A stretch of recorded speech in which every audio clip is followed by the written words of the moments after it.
What are you particularly worried about? Is it the huge injection of alcohol and the consequences that might come with that on Saturday? Good morning, Susanna. Morning. I think it's a culmination of many, many things.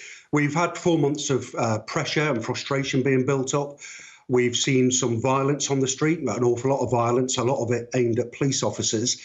It's the day that the easing of lockdown was announced for, the 4th of July, was almost made in a celebratory type way, almost like a public holiday, and it's far from a public holiday. And for policing, policing is tough at the best of times.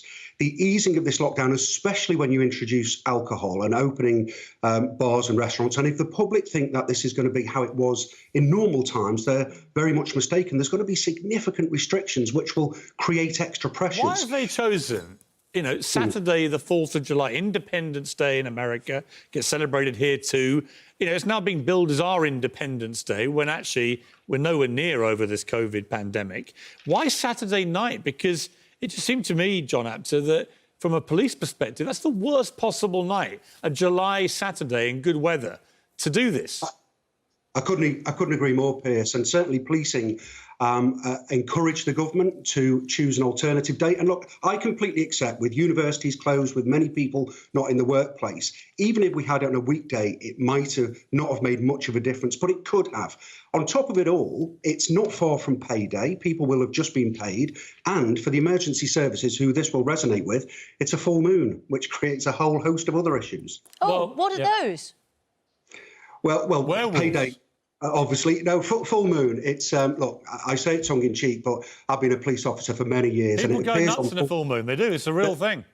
They do. They do. We have to deal with a lot of. So it's a full moon as well. So basically, we're going to have a bunch of human werewolves running around. Sounds like a bad moon rising. John Caldwell, look, there is a financial imperative to this. Obviously, we have got to try and get the economy back. You and I have discussed this many times.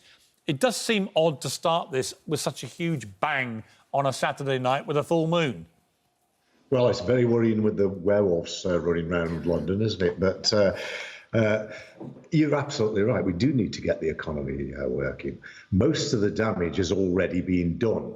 So extending this deadline wouldn't make that much of a difference. But we do need to get people back to work. We do need to limit the damage. And more importantly, actually, the government need to invest massively in the future.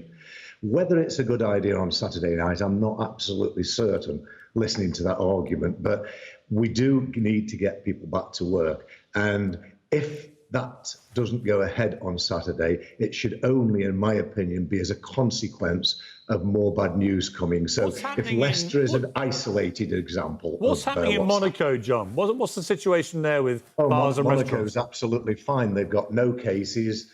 And at the moment, life is very, very much as normal with a degree of precaution, but there's no cases here. But are the restaurants socially distancing? Are the bars? I mean, are there any rules? It varies. Some people are paranoid and don't even go out. Other people are negligent. And I think that's what's happening in Britain. Look at the riots.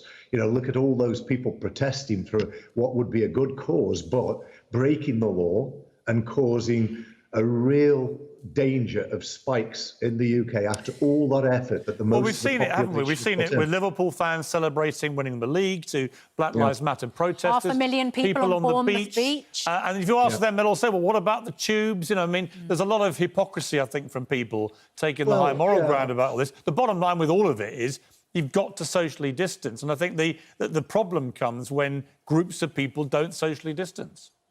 Yeah, but let's put it into perspective. There's around about 1 person in 3,000 infected.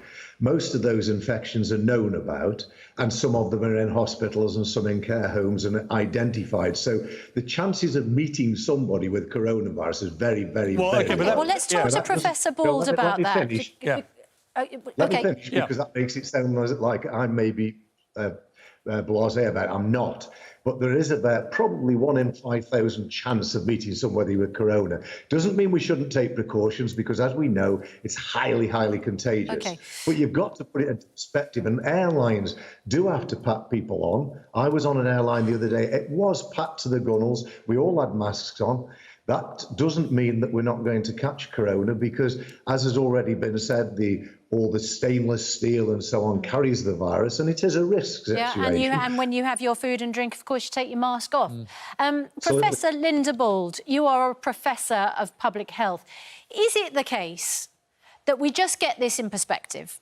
You know, you've only got a 1 in however many thousand chance of coming across somebody who might infect you. Or, as we've seen in Leicester, there are clusters, there are spikes, we're going back into lockdown. Are we not increasing our risk on Saturday when we start going out, knocking back a couple of pints, and we're more likely to put ourselves at risk? Yeah, I think there's a few things there. The first thing is obviously the not getting the economy restarted has a huge host of harms as well. But in terms of, let's just start with the infections. The ONS actually estimates there are about just over 1 in 1,000 people may have the virus or had it when they last did the C19 study, which was from about the 8th to the 21st of June. So in England, that's just over 20,000 new cases weekly. Now, it will have declined a little bit since then, but it's still a lot. And we're opening up so many different things on the 4th of July at a stage when, particularly in England, there are far more cases than, for example, in some equivalent European countries when they opened up. And I think Leicester shows us that things can go wrong. And in terms of what's happening on the 4th, it's not just obviously pubs and restaurants, but lots of other things. And we're being encouraged in England to meet people indoors. So these things together. And then the final point I would just make, as John was saying earlier, we've seen a letter yesterday published in the Health Service Journal from NHS England saying to NHS Trust to prepare for this like it's New Year's Eve. Now, accident and emergency has about 40%, often more, of what they deal with is alcohol related. So I'm very concerned about this all happening at once, particularly on a Saturday. Professor Balder, are you just talking about Leicester in particular? Because I think there is a concern as other areas ease up and Leicester locks down that actually this could affect other cities. Are we clear through the data what has led to this in Leicester? I mean, for instance, is this because people have been flouting the laws? Is this because people have been gathering together? Is this because certain factories haven't enforced social distancing? Because we need clear data on this, don't we? Yeah, absolutely. And I think, again, yesterday we saw that the Pillar 2 data, which is the non-NHS data, is not transparent, it's not being published. The local director of public health didn't have adequate information until recently. Your question, Susanna, about what has caused it, I don't think it's the people of Leicester en masse being irresponsible in a different way from the rest of England, although there may be some circumstances where that's the case. I think it's the fact that Leicester, the East Midlands in particular, has had cases ongoing. It's been ongoing for some time. And if that grows, if people are, as we release some lockdown measures, interacting more, then that infection can spread particularly quickly. And this could happen in other parts of the country. I think, unfortunately, Leicester is a natural experiment. Let's see if trying to contain it, as Germany, Italy, China, and others have done with local lockdowns, makes a difference. You know, I really wish this wasn't happening. It's incredibly disappointing. OK, let's bring in John Apter again. John Apter, are the police going to be enforcing any of the rules now? Because it's now gone from being illegal to just advised against. Where does that leave the police? Well, that's a really good point, Piers. And I think the lack of clarity throughout this whole pandemic has been frustrating for my colleagues, because they're damned if they do, damned if they don't. They're doing their absolute best. And the handful of times that we might have got it wrong are plastered all over the media. But we can't enforce guidance. That's not legislation. We can enforce legislation. But I think the problem is now the lines are so blurred. And we talk about Leicester, but we've also already got that issue on a national scale, because there's a difference between Wales and England, which my colleagues either side of the border are having to police. So it is incredibly difficult. And what we have to try and do is to get the common sense of the public to work with us. And the sad thing is the vast majority do work with us. But we've seen with the protests, legitimate protests, but turn violent on the beaches and in the parks, where people just take full advantage of that either lack of clarity or, you know, we'll do what we want. And my colleagues have faced an increasing level of violence, being spat at, being coughed at, being assaulted, on occasions very, very badly. And I do have real concerns about the 4th of July because of the way that it's been built up, almost like it's a time to party. Yeah, I'm afraid that is the case. It's not a public holiday.